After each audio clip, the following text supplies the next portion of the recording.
चूहे जिस घर में रहते हैं उसी घर का अनाज खाते हैं और उसी घर की नींव को कमजोर करते हैं। मकान मालिक चूहों को जितना ज्यादा खिलाता है, चूहे उतने मजबूत होते हैं, उतने मोटे होते हैं और उतना ज्यादा स्पीड से उस घर की नींव को खोखला करना शुरू करते हैं। और यह भारत में भी हो रहा है। पिछले सप्ताह जब भारत की क्रिकेट टीम ने पाकिस्तान को हराया था और भारत के लोग जब खुशियां मना रहे थे, पटाखे फोड़ रहे थे, तब भी भारतीयों पे कई स्थानों पे हमला हुआ था। और अब भारत ने जब चैंपियंस ट्रॉफी जीत लिया और न्यूजीलैंड को हराया, पाकिस्तान को नहीं बल्कि न्यूजीलैंड को हराया, पाकिस्तान तो पहले बाहर हो गया था, तो भी जो लोग खुशी मना रहे थे, पटाखे चला रहे थे, जुलूस निकाल रहे थे, उन पे हमला हुआ है। और बाकी तो छोड़िए, मध्य प्रदेश में हमला हुआ है, इंदौर के पास महू में हमला हुआ है। मैंने मध्य प्रदेश का नाम इसलिए लिया क्योंकि मध्य प्रदेश में राष्ट्रवादी सरकार है। मैं पहले भी कई बार कह चुका हूं, डॉक्टर बहुत अच्छा हो, अगर दवाई गड़बड़ है तो बीमारी ठीक नहीं होगी। ड्राइवर बहुत अच्छा हो, अगर गाड़ी गड़बड़ है तो यात्रा सुरक्षित नहीं होगी। मिस्त्री बहुत अच्छा हो, अगर आपका बिल्डिंग मटेरियल घटिया है तो घर सुरक्षित नहीं होगा। वैसे ही शासक बहुत अच्छा हो, लेकिन अगर आपके नियम कानून घटिया हैं तो देश सुरक्षित नहीं होगा। और यही हुआ। मध्य प्रदेश जहां ट्रिपल इंजन की सरकार है इंदौर में, वहां पे भी रात में चैंपियंस ट्रॉफी जीतने के बाद जब कुछ लोग जश्न मना रहे थे, जुलूस निकाल रहे थे, तो उनके ऊपर हमला हो गया।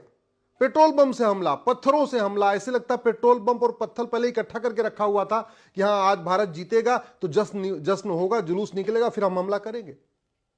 एक सवाल यह भी बनता है कि दुबई में भी हिंदू रहते हैं, और कल जब चैंपियंस ट्रॉफी में भारत जीता तो दुबई के लोगों ने भी जश्न मनाया, पटाखे फोड़े, जो दुबई में हिंदू रहते हैं। तो दुबई में हमला क्यों नहीं हुआ? सिंगापुर में भी हिंदू रहते हैं, वहां उन्होंने जश्न मनाया चैंपियंस ट्रॉफी जीतने के बाद, तो सिंगापुर में हिंदुओं पे हमला क्यों नहीं हुआ? अमेरिका में भी भारतीय रहते हैं, हिंदू रहते हैं, वहां पे भारतीयों ने जश्न मनाया, तो वहां क्यों नहीं हमला हुआ? और भारत में बंगाल छोड़िए, केरल छोड़िए, जहां कांग्रेस की सरकार है, डीएमके की सरकार है, टीएमसी की सरकार है, वामपंथियों की सरकार है, वहां तो छोड़िए, जहां भाजपा की सरकार है वहां भी हमला हो गया।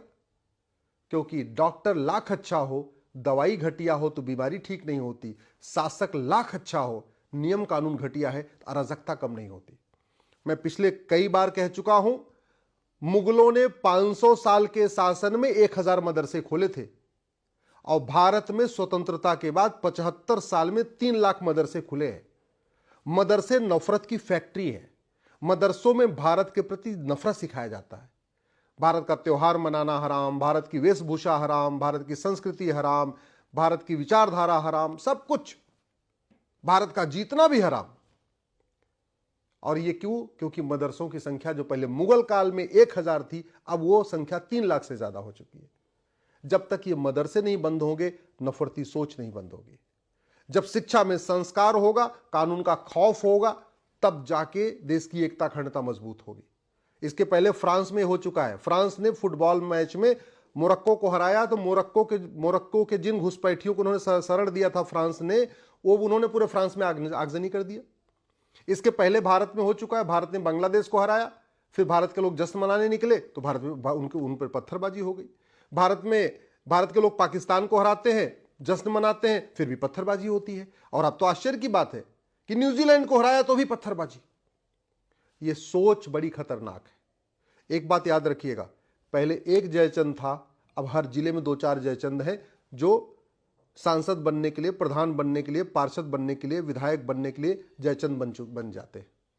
पहले एक औरंगजेब था, अब हर जिले में 2-4 औरंगजेब है। तो औरंगजेब की संख्या बढ़ रही है, जयचंदों की भी संख्या बढ़ रही है। पहले 1000 मदरसे थे, अभी 3 लाख मदरसे हैं, तो मदरसों की भी संख्या बढ़ रही है। इसलिए खतरे बढ़ रहे हैं। और सबसे बड़ा खतरा जानते हैं, प्रतिदिन 1000 बेटियां लफ्ज़ का शिकार हो रही हैं। दुर्भाग्यवश इसके ऊपर चर्चा ही नहीं हो रही, ना संसद में चर्चा हो रही, ना विधानसभा में चर्चा हो रही है। प्रतिदिन 10,000 हिंदुओं का धर्मांतरण हो रहा है। धर्मांतरण रोकने के लिए हमारे पूर्वजों ने सब कुछ अपना न्यौछावर कर दिया। गुरु तेग बहादुर जी ने अपना बलिदान किया, गुरु गोविंद सिंह जी ने बलिदान किया, संभाजी महाराज ने किया, शिवाजी महाराज ने किया। और हम लफ्ज़ जिहाद और धर्मांतरण के खिलाफ कठोर कानून नहीं बना रहे। ड्रग्स जिहाद के जरिए हिंदू लड़के और लड़कियों को टारगेट किया जा रहा है, उनको नपुंसक बनाया जा रहा है, उनको बाज बनाया जा रहा है। हम ड्रग के खिलाफ कठोर कानून नहीं बना रहे। 6 करोड़ घुसपैठिए पहले से भारत में आ चुके हैं, रह रहे, अभी आना बंद नहीं हुआ, जा कोई नहीं रहे भारत से और आना बंद नहीं हुआ, तो लगातार संख्या बढ़ रही है। और ये घुसपैठिए हर साल बच्चा भी पैदा करे, जनसंख्या विस्फोट कर रहे, इस पे चर्चा नहीं हो रही है। न लव जिहाद के ऊपर संसद में चर्चा हो रही है, न लैंड जिहाद के ऊपर संसद में चर्चा हो रही है, न ड्रग्स जिहाद के ऊपर संसद में चर्चा हो रही है, न घुसपैठ जिहाद पे चर्चा हो रही है, न धर्मांतरण जिहाद पे संसद में चर्चा हो रही है, जनसंख्या जिहाद पे संसद में चर्चा हो रही है। जबकि ये जितने तरीके की भारत में जिहाद चल रहे हैं, इनको सबको चीन ने कंट्रोल किया है। कैसे कंट्रोल किया? चीन के प्रधानमंत्री राष्ट्रपति घर घर थोड़ी जाते हैं, बस उन्होंने कानून बना दिया, कानून का ऐसा खौफ पैदा कर दिया कि क्या मजाल कि कोई चीन में ऐसी हरकत कर ले। लेकिन नहीं, अजान में 5 बार चिल्ला चिल्ला के कहा जा रहा है कि तुम्हारे ब्रह्मा विष्णु महेश पूजा योग्य नहीं है, तुम्हारे राम कृष्ण हनुमान पूजा योग्य नहीं है, तुम्हारे तिरुपति बालाजी गणेश जी पूजा योग्य नहीं है, तुम्हारी दुर्गा लक्ष्मी सरस्वती पूजा योग्य नहीं है, तुम्हारे भगवान बुद्ध महावीर पूजा योग्य नहीं है, तुम्हारे 10 गुरु गुरु तेग बहादुर गुरु गोविंद सिंह जी पूजा योग्य नहीं है। इसके बावजूद अजान को बैन करने पर संसद में चर्चा नहीं हो रही है। जब तक कानून नहीं बदलेंगे तब तक व्यवस्था नहीं बदलेगी, जब तक कानून नहीं बदलेंगे तब तक सोच नहीं बदलेगी। भारत को बचाना है तो मजहब के आधार पर जितने नियम कानून चल रहे हैं इनको खत्म करिए।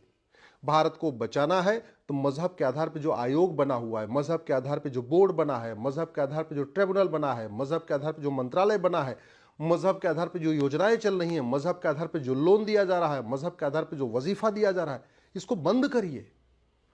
भारत को बचाना है तो समान शिक्षा लागू करिए, समान नागरिक संहिता लागू करिए, घुसपैठ नियंत्रण कानून बनाइए, धर्मांतरण नियंत्रण कानून बनाइए, जनसंख्या नियंत्रण कानून बनाइए। भारत को बचाना है समान धर्मस्थल संहिता लागू करिए। भारत को बचाना है तो जो 10 लाख एकड़ जमीन वक्फ बोर्ड कब्जा करके बैठा उस जमीनों को वापस लीजिए। भारत को बचाना है तो जो 10 लाख एकड़ जमीन अंग्रेजों ने चर्च को दे दिया था, मिशनरियों को दे दिया था, उनका लीज पूरा हो चुका है 99 साल का, उसको वापस लीजिए। भारत को बचाना है तो जो विदेशी फंडिंग आ रही है एफसीआरए के जरिए उसको खत्म करिए। एक भी अगर अंग्रेजों का कानून छूटा तो भारत सुरक्षित नहीं बचेगा। एक भी कांग्रेसी कानून अगर छूटा तो भारत सुरक्षित नहीं बचेगा।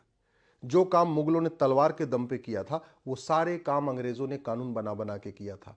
इसलिए मुगलों की चर्चा करने से देश का भला नहीं होगा, मुगलों का नामो निशान मिटाना पड़ेगा। अंग्रेजों की चर्चा करके देश का भला नहीं होगा, अंग्रेजों द्वारा बनाए गए 100% नियम कानूनों को खत्म करना पड़ेगा। और वैसे ही कांग्रेस को कोसने से देश का कोई भला नहीं होगा, कांग्रेस के द्वारा बनाए गए सभी नियम कानूनों को खत्म करना पड़ेगा, नया कानून बनाना पड़ेगा। मैं किसी भी कांग्रेसी से, किसी भी नेता, किसी भी अभिनेता, लेखक, बुद्धिजीवी, पत्रकार, कलमकार से पब्लिक डिबेट के लिए तैयार हूं कि मुझे यह बता दे कि अंग्रेजों ने एक कानून भारत को मजबूत करने के लिए बनाया हो। ऐसे ही मैं किसी भी कांग्रेसी नेता, अभिनेता, लेखक, बुद्धिजीवी, पत्रकार, कलमकार से ओपन डिबेट के लिए तैयार हूं। कोई एक कानून कांग्रेस बता दे कि कांग्रेस ने एक कानून बनाया भारत की संस्कृति को मजबूत करने के लिए, सनातन धर्म को मजबूत करने के लिए, भारत की परंपरा को मजबूत करने के लिए। न अंग्रेजों ने एक कानून बनाया भारत के हित में, न कांग्रेस ने एक कानून बनाया भारत के हित में। कानून दिखता अलग है लेकिन उसका मतलब अल्टीमेट जो मोटिव रहा है वो भारत को बर्बाद करने में रहा है। आप 1950 से लेकर 2014 तक कांग्रेस की सरकारें रही हैं, उठा के देख लीजिए, उन्होंने एक एक कानून, वक्फ एक्ट बना दिया लैंड जिहाद को प्रमोट करने के लिए, प्लेस ऑफ वर्शिप एक्ट बना दिया बाबर, हुमायूं, तुगलक, गजनी, गोरी, खिलजी, औरंगजेब के इलीगल काम को लीगलाइज करने के लिए, माइनॉरिटी कमीशन एक्ट बना दिया हिंदुओं को आपस में बांटने के लिए और मुस्लिम और क्रिश्चियन को फायदा पहुंचाने के लिए, 2010 में एफसीआरए बना दिया विदेशी फंडिंग कराने के लिए। तो जब तक कांग्रेस का बनाया हुआ एक भी कानून बचा हुआ है, भारत सुरक्षित नहीं होगा। इसलिए मैं आप लोगों से निवेदन कर रहा हूं, जितने मजहब के आधार पर नियम कानून चल रहे हैं, मंत्रालय, बोर्ड, योजना, ट्रिब्यूनल, जो कुछ चल रहा है, इसको खत्म करने की मांग करिए और प्रत्येक कानून को रिव्यू करके नए कानून बनाने की मांग करिए। डॉक्टर बदलने से बीमारी ठीक नहीं होती है, बीमारी ठीक होती है दवाई बदलने से। इसका उदाहरण आपने देख लिया, चाहे उत्तर प्रदेश हो, वहां पे भी लव जिहाद, लैंड जिहाद, धर्मांतरण जिहाद, घुसपैठ जिहाद चल रहा है, जनसंख्या जिहाद चल रहा है। मध्य प्रदेश, राजस्थान, छत्तीसगढ़, उड़ीसा, मतलब जहां अपनी राष्ट्रवादी सरकार है, वहां पे भी न लव जिहाद खत्म हो रहा है, न लैंड जिहाद खत्म हो रहा है, न धर्मांतरण जिहाद खत्म हो रहा है, न घुसपैठ जिहाद खत्म हो रहा है, जनसंख्या जिहाद खत्म हो रहा है। क्यों? क्योंकि डॉक्टर बदलने से बीमारी ठीक नहीं होती है, बीमारी ठीक होती दवाई बदलने से। और दवाइयाँ पुरानी चल रही हैं, कानून पुराने चल रहे हैं, शासक बदल रहे हैं, सांसद बदल रहे हैं, मंत्री बदल रहे हैं, विधायक बदल रहे हैं, मुख्यमंत्री बदल रहे हैं, कलेक्टर बदल रहे हैं, कप्तान बदल रहे हैं, लेकिन कानून नहीं बदल रहे। कानून नहीं बदल रहे तो अराजकता कम नहीं हो रही, कानून नहीं बदलने से अपराध कम नहीं हो रहा, कानून नहीं बदल, चूंकि हमने election reform, police reform, judicial reform, tax reform, कोई रिफॉर्म तो किया नहीं है, तो जो अराजकता है, जो अपराध है, जो जिहाद है, जो धर्मांतरण है, वो रुक नहीं रहा है। कानून बदलना पड़ेगा, यही परमानेंट सोल्यूशन है, नहीं तो फिर देश बर्बादी की तरफ बढ़ेगा।